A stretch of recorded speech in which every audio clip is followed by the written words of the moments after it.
see your mother. You were only given one, go see your mother. And you know that you will never have another. Go see your mother, go see your mom. Welcome to Jewish Boy Calls His Mother. I'm your host, Sadia, and this is my mother, Ima. Hey, Ima. Hello. So today's topic I was thinking of was what pop songs really moved you when you were a teenager and a young adult? Yeah. When I was like preteen, teenager, was of course it was Simon and Garfunkel. When I was in high school, all the when I was in college for sociology, I did a study once on musical preferences and teenagers according to ethnic groups. And I went to Jewish students, white Anglo, and Black students. And I went to 3 different schools that were predominantly Jewish, white Anglo, and Black. And I passed out a questionnaire in the class, who do you listen to mostly? Who are your favorite recording artists? What kind of music do you mostly listen to? And sure enough, it went it was amazing. It went according to ethnic lines. The Black kids were listening to gospel and soul music and Motown. The white Anglo kids, for the most part, were country western, and the Jewish kids, for the most part, were Simon and Garfunkel was their favorite. Interesting. Yeah. So I guess they never really cross-pollinated. No one ever introduced other cultures, different music. Like you were never introduced to like country music with your, white Anglo friends. Anglo friends, but when I turned on the radio, see, in those days, true, there were separate stations for country western. There was country western, there was a Black radio station, and then you had what was called the Top 40. The biggest Top 40 station at the time when I was growing up was 60 WCAO. Mm-hmm. That was a Top 40 station for a long time. The Top 40s covered all sorts of music. It was whatever music were the top 40 most popular. Simple as that. And so you did have a mixture of every now and then you would get country western that would hit the top 40. You would get soul music that would hit the top 40. There was occasionally Jewish music occasionally that would actually hit the top 40. As a matter of fact, there was a group that did Hava Nagila, and they called it the Flying Circle. And I remember Buddy Dean actually did it on his show. Really? And unfortunately, who I found out later was very anti-Semitic. But even he, because it was a top 40 song, put it on his dance. So the Flying Circle? Did it on his dance show. So, okay. Should I switch rooms? Getting a little active. Yeah. Okay. I'm going to go switch rooms though. Okay. So, so it was, they called it the Flying Circle, and it was they said, they knew the dance was called the Hora. Yeah. And they actually, like I said, it became very popular. It was, I think, in the early 60s. So that was the story with that. But I remember, when I was in high school, of course, Simon and Garfunkel's Sounds of Silence was everybody's favorite because that was very deep. That was it was a social commentary. What do you mean?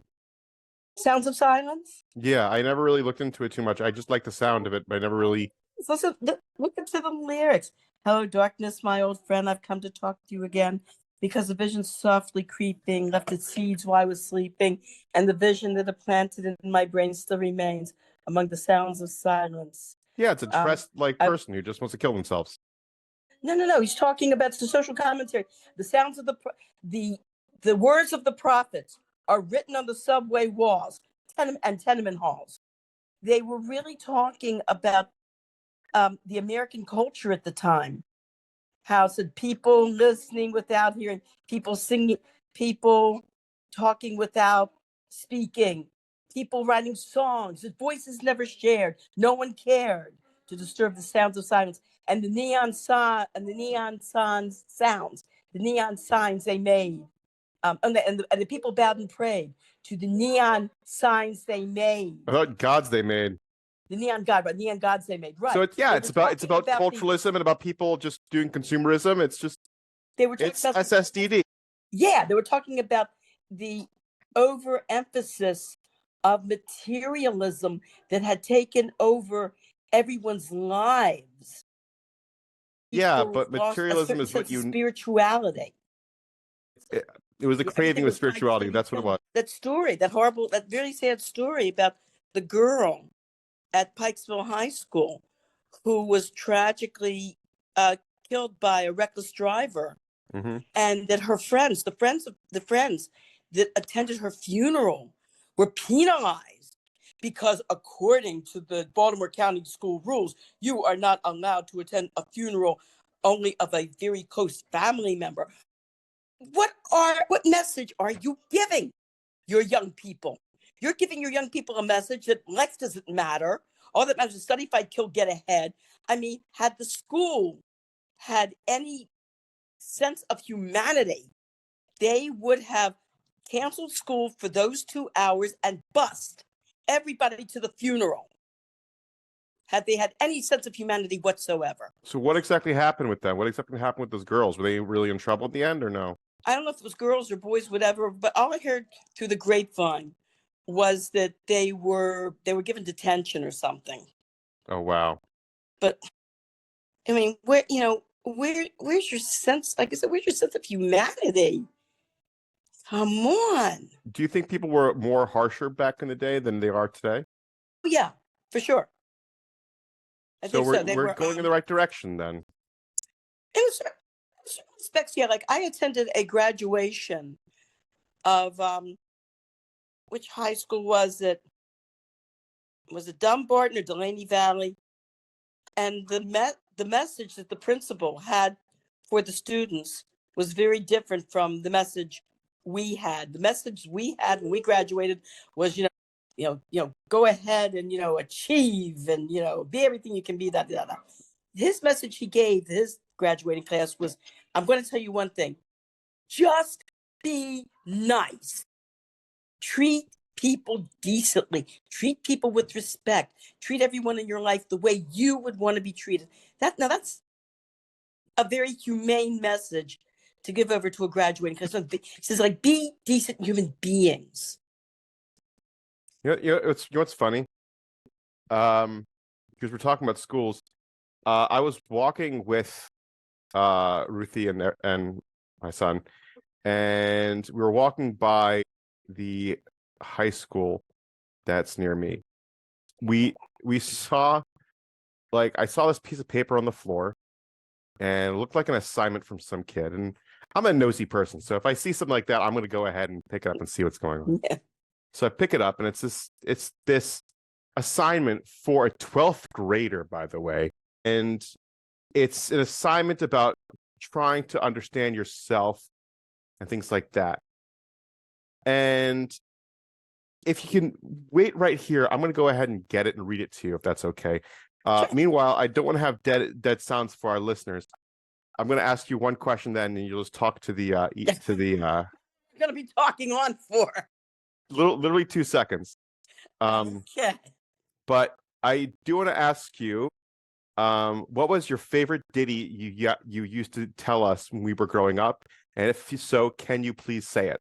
My favorite ditty. Your favorite ditty. Okay, let me think. Let's blame the mother. It's the typical thing to do. Let's blame the mother instead of looking at me and you. Shall I blame my mother?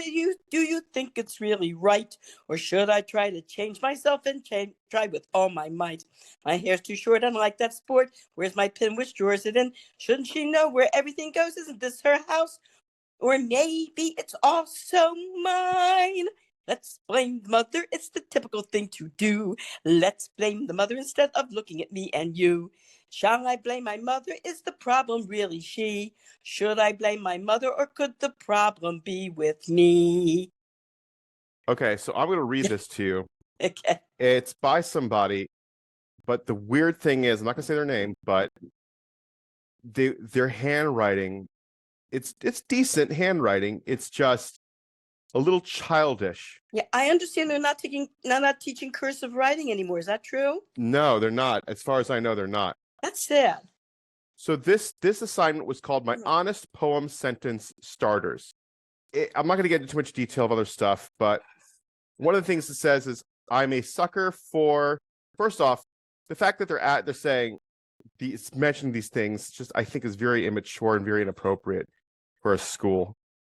The person says, I'm a sucker for a girl with this is what they write. This is a 12th grader, by the way, a 12th grader. I'm a sucker for a girl with has an beautiful face and has a nice smile. I'm still learning how to control my anger. I'm often quiet, and they spelled quiet wrong. They spelled it as quite, until with 2 L's. I get comfortable, not comfortable. I'm often talkative when I'm comfortable. I like hot Cheetos. Wait a minute. Something just occurred to me. Yeah. You don't know if this paper was from an actual, mainstream class, or was it from a special needs class? Well, that's the curiosity, isn't it? That's the curiosity. Yeah, it might have been from a special needs class, which is why he's writing the way he's writing. It makes sense, because the next thing he says, I've been told that I have a very bad temper. People say that I'm mean. People say that I'm nice. Secretly, I have a short temper every time someone talks to me. I have this odd fascination with cooking or drawing when I'm bored. They spelled drawing wrong. I assume it's because I have a short temper and have low patience. I know it sounds crazy, but I'm actually a chill person to hang around. And to be honest, I think I'm better off alone. I know this sounds weird, but sometimes I wonder, why am I like this? I wonder, why did I turn out the way I am? I'm afraid that I may not be able to achieve all my goals in life. And then I enjoy spending time alone and with my friends hanging out. But I don't allow myself to show how I feel. I have, other stuff. My hobbies are playing the game, playing sports. I don't know much, but I do know how to control myself. It's interesting because I kind of relate to it when I was a kid, of having those struggles with all these emotions as a teenager, where it's like, you're a good person, you're doing the best you can, but like, you just still haven't figured out this impulse control and this generational trauma and the issues at home and how to balance all out and figure this whole thing out. So you're just like this ball of rage without trying to be a ball of rage. Like, you want to be this calm sensei, and like, you feel like it's impossible to achieve it. Right. I think that's the epitome of a teenager, in my opinion. I know. I remember as a teenager. Sure, I remember impulse control. Yeah, was one of my problems. I remember one time I was they were teaching us tennis, and I have horrible hand-eye coordination because of my bad eyesight, and I'm klutzy. I've got a balance problem. I couldn't hit the ball to save my life. I got so frustrated and so mad. I took the tennis racket and just threw it behind me, not realizing there was a girl standing behind me. Thank God it missed her. And it missed her probably by like a quarter of an inch or something. And of course she was angry. She goes, "You almost killed me. Thank God that missed me." And she was right. I don't think you could have killed her with a tennis racket, but sure. Let's put it this way. The way I threw it, I would have caused some serious damage. Had that hit her. Boy, had that hit her. Thank God it didn't, but it would have really hurt her very badly. Oh no, I understand that. Yeah. I mean, realistically, I know it could have hurt her. In fact, that's what sometimes I try to do. Like when I give music lessons, I remember getting angry, trying to, especially the violin, trying to play the violin decently, and just taking my bow and just slamming it against the music stand, just rage of anger. And I try to, when I see that one of my students is, starting to, that their level of frustration is starting to go, I tell them, listen, I just calm them down. I say, it's okay. I said, these problems you're having are very typical. It's not just you. This goes along with beginning of learning the instrument. Let's think of it. Let's try an exercise. Let's go back and let's take it step by step. We'll do a very simple exercise that might help you with this problem, especially the violin. I saw a very good exercise on YouTube. One of the problems with the violin is, especially the D string. That's a real problem. Trying to get a pure tone and your bow hitting into other strings while you're trying to play a pure tone on that one string. And that for some reason, the D string is the worst. Mm. You hit into the G string, you hit into the A string. I don't know what it is. So I saw this exercise for straightening your bow, and for doing that, where you start at the frog of the bow. The frog is the bottom of the bow, and you go 1, 2, 3, 4 very slowly. Then you go up just a little bit on the bow. 1, 2, 3, 4, a little bit more, one, until you're finally almost at the tip. And we did that exercise. It really helped to alleviate a lot of the problem. But it's something that you're always working on. And then when you start to put your fingers on the D string, not an open string means no fingers on it. But when you put your first finger on the G string, you set D string, second finger, third finger.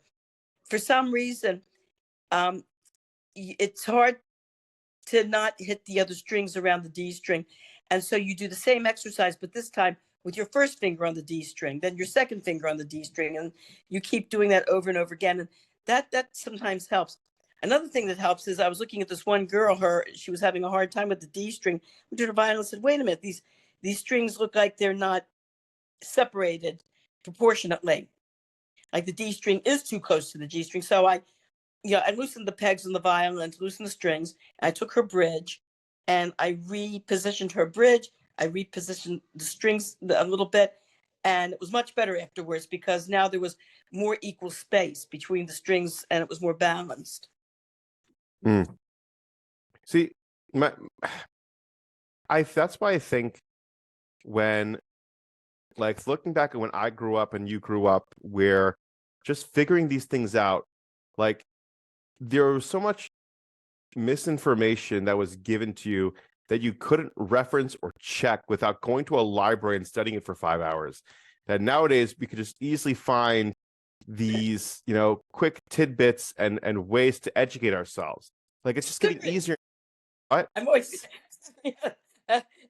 almost every day I go, Siri, tell me what's the definition of Siri? How do you say in Spanish? Yeah, it's fantastic. I was having a conversation with these group of people from Ecuador who had just who the previous year had done an entire tour of the United States by themselves. They rented a car and they drove all over the United States, and they were telling me about all the things they saw.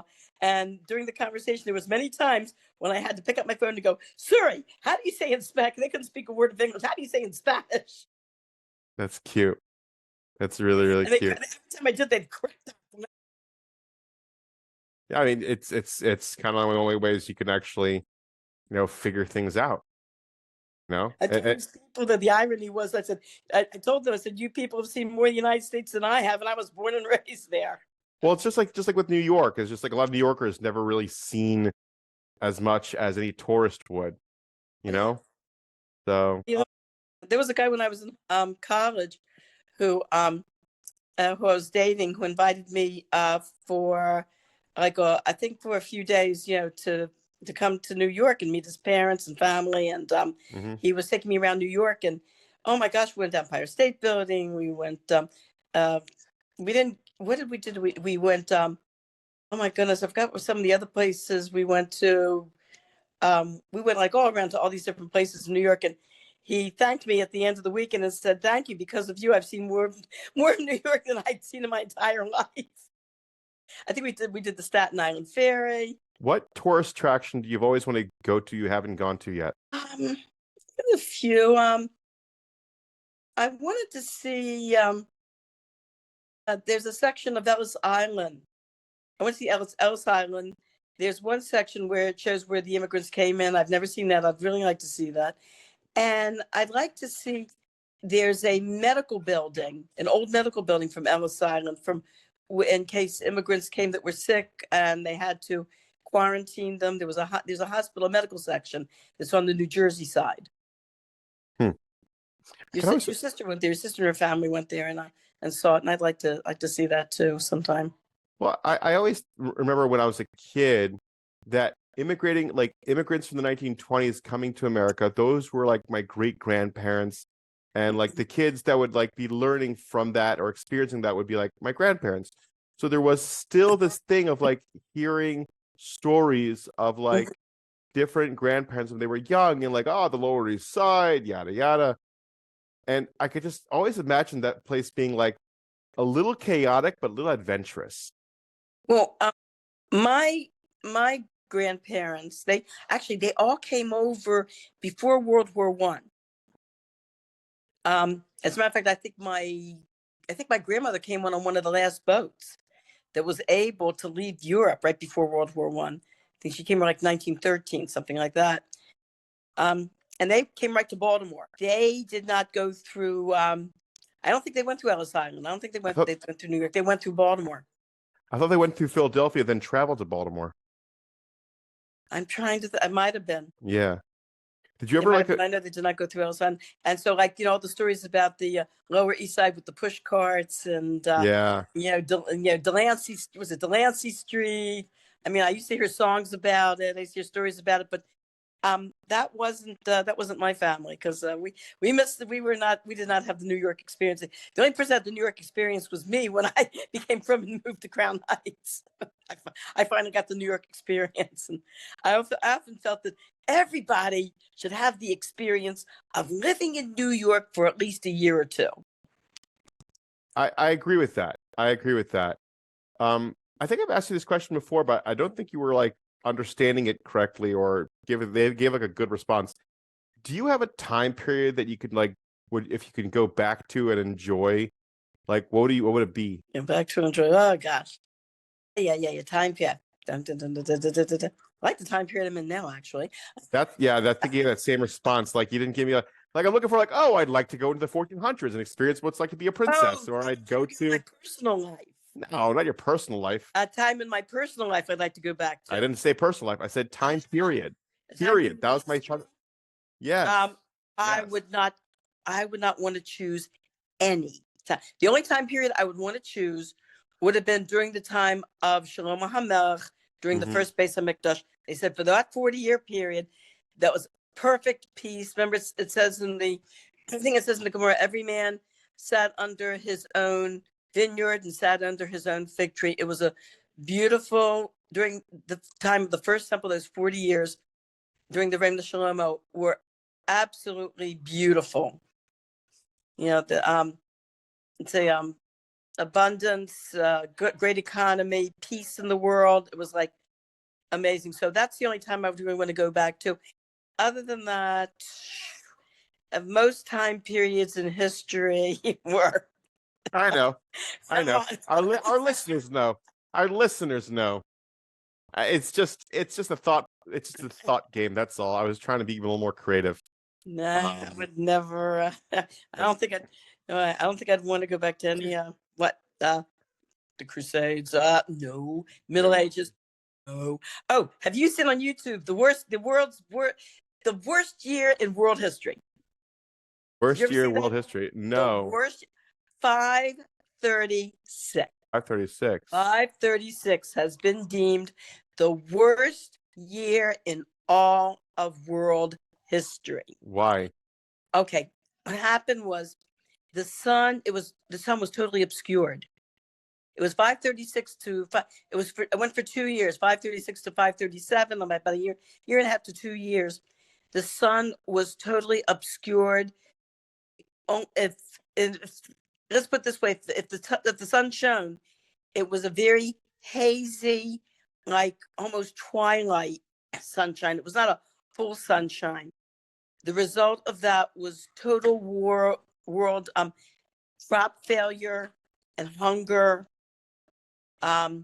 disease because people weren't getting the vitamin D, they weren't getting proper nutrition. So you had, millions of people worldwide, all over the world, not just Europe, the Oriental continents, all over the world.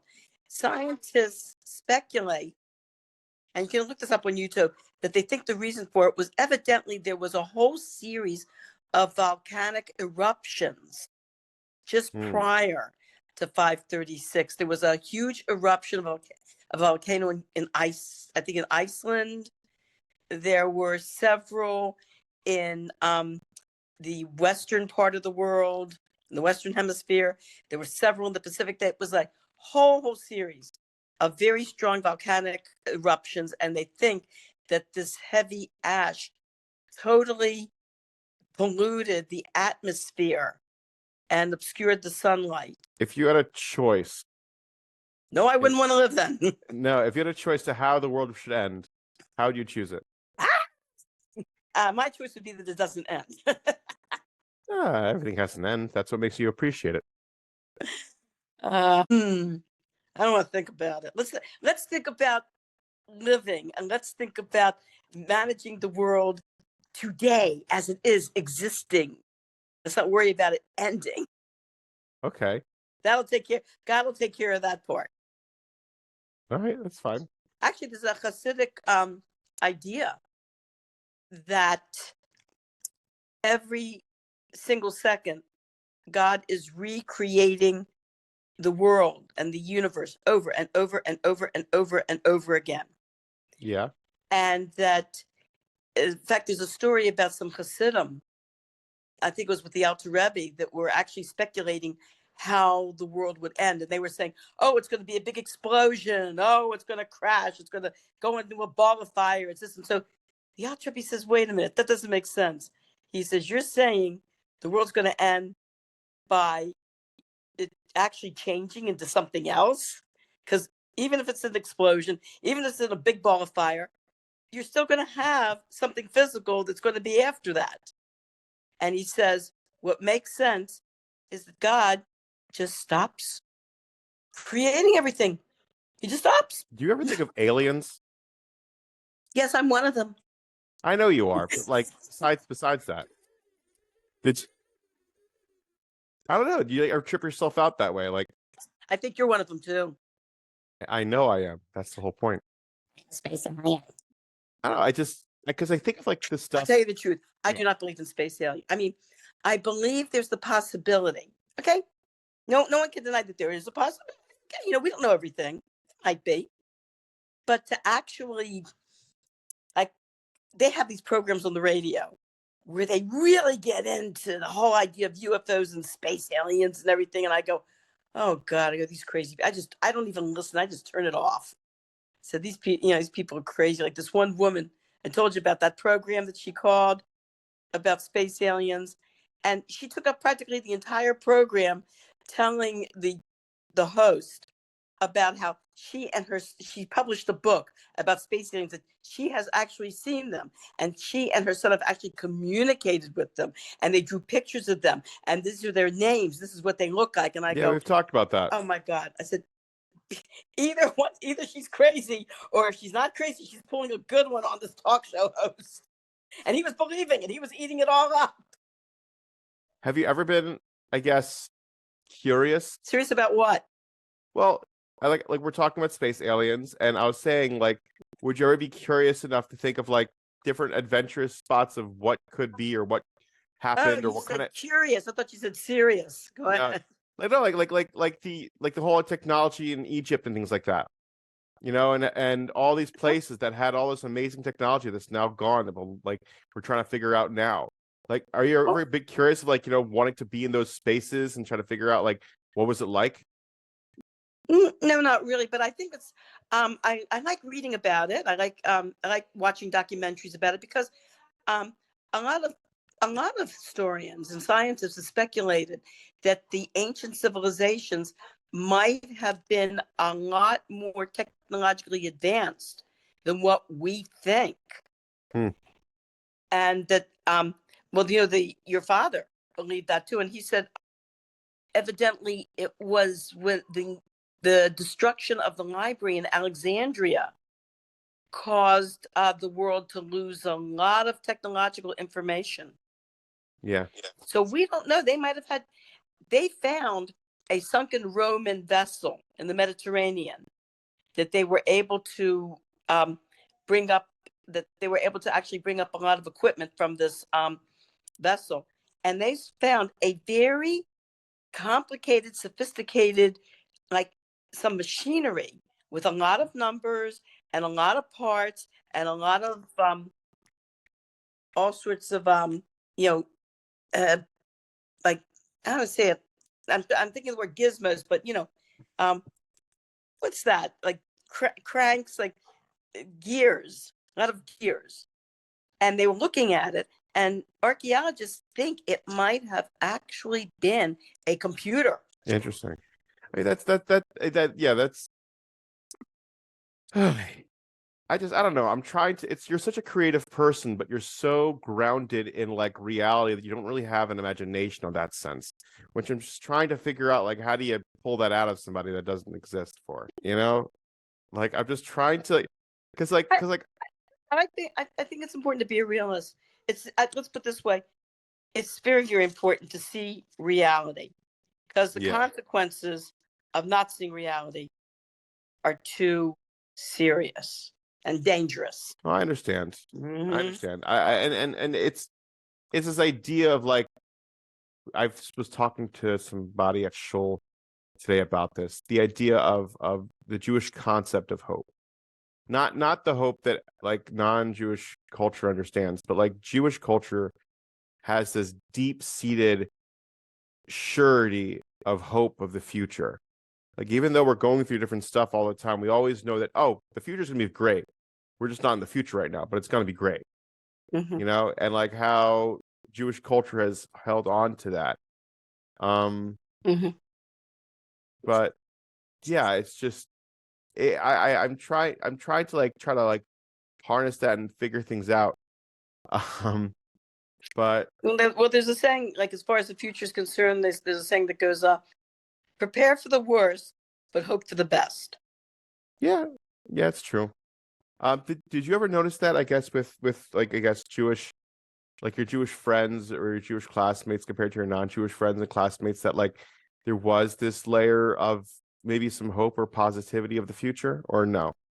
Yes, yes. I was talking to this many, many years ago in the 90s, when there was like it was almost a slight recession, and the stock market almost crashed, and a lot of investments went down. And at that time, the investment house that the investment institution your father was using for our savings, one of the representatives called me to apologize for the way that our investments were, the investments in general had taken a turn, a spiral turn, very, very suddenly. And I said to him, "What are you apologizing for?" I said, "This isn't your fault. This isn't under your control." I said, "God's in charge of the world." I said, "This is happening worldwide to everyone right now." I said, "It's not your fault." And so instead of being positive and saying, yeah, like I was telling him that God's in control and it's all right, that, in the terms of everything's going to be okay, don't worry. And his idea was, yeah, we're only pawns in God's hands. Yeah. He took the attitude like, all we are is we're just puppets. God controls us. We're just puppets. Instead of taking it positively, that, yeah, that, you're right, everything will be okay. God's in control. He took it like in a negative way. Yeah, he was not Jewish, by the way. Well, that's that. Yeah, that was the point I was trying to make. Yeah. Just understanding the idea of like Jewish. I think part of Jewish survival is having that futuristic hope. Yes. It's just, you got to hold on to that. Right. And compare that to, like, a lot of people feel like this hope is like, I'm hopeful, I don't know, but like here it's like it's a surety that it's going to be in the future. That's what I hope, that I know with a pure surety that like that's going to be fine. It's it was just an interesting piece. Just I'm sorry, I just had a long week. It's a tiring long week, and like everything's good. I'm just tired. And like last week on Shabbos, I just slept all day. I was so I remember when I taught Hebrew school in a Reformed temple. One of the mothers, no, the parents all knew that I was an observant Jew, and so one of the mothers said to me, "Oh, you must," she said to me, as an Orthodox Jew, "you must always be running to shul, especially on Shabbos." I go, "You kidding? Shabbos is my day to sleep." well. It's also if you're real halachically, technically, men have to run to shul. Women can just stay home. Yes. Yeah, like, Nice. Yeah. Eh, Baruch Hashem, Shazani Kirtzono. or it's just it is what it is. I'm trying to focus on the positive right now, and just ignoring half the stuff that's going on in the news. When I was teaching Hebrew school, there was this Israeli psychologist that was going around observing the teachers, and this guy's head was in the clouds. What can I say? He was one of these psychologists that sits behind the desk and really doesn't get into the classroom and know the nitty-gritty of having to deal with these kids on a daily basis. So he was giving us this big speech. You must deal positively with these children. So one of the teachers there, who's this tough Israeli woman, says to him, "Yes, I'm positive that you and me, kid, are not going to make it through the day." So anyway, he decided to take over her class, to give her a demonstration of how to manage a class. Said he was horrible. The kids couldn't wait for him to leave. He was such a bad teacher, was so horrible. And when she came back, they applauded, and then she goes, "You mean you'd rather have me instead of him?" They go, "Yes." After that, they loved her. All she had to do was threaten to bring him back. Wasn't there like a story about like this one woman, like this really nice teacher, but I had a horrible class, and then she gets this new substitute teacher who's like a witch and really mean, and in the end, you find out the substitute teacher was the same teacher but in disguise. Oh, that was a children's book. Yeah. I forgot what it was called, but it was funny. It was a really cute children's book, right? That she was really the mean substitute that got the class together. She took off at the end of the story, she takes off the disguise, and they realize it's their teacher. Yeah. Yeah. I remember that book. That was really funny. I forgot what the name of it was. It was pretty funny. Yeah, that was very cute. I noticed that a lot of the children's literature in this day and age is really funny. A lot of it's hysterical, much funnier and much more realistic than when I was a kid. Yeah, I kind of remember that as when I was younger, the story of the big bad wolf, but it was from his side of the story. Oh yeah. And it was the whole thing was that these three little pigs were really just mean people who like would trip and fall, and then he had a terrible sneeze, so he would sneeze on the house, and then he didn't want to let he just wanted a cup of sugar. That's what it was. He just wanted a cup of sugar. Remember that book? And then it just so happened that like all these pigs just like would die after his sneeze, so he'd eat them because you don't want to be wasteful, He said, "Why waste good ham?" Yeah. Yeah, why waste good ham? Yeah, Miss Viola's Swamp. That's what it was. Miss Viola's Swamp. You remember that? That was good. That was a good story. Yeah, I liked that story. That was fun. Mm-hmm. I like one of the stories I liked that your sisters read when they were like around middle school was the great Mom.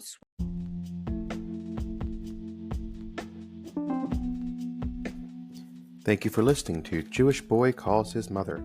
Please comment and subscribe on our Facebook page, YouTube channel, and Instagram. I would greatly appreciate it, and my mother would too.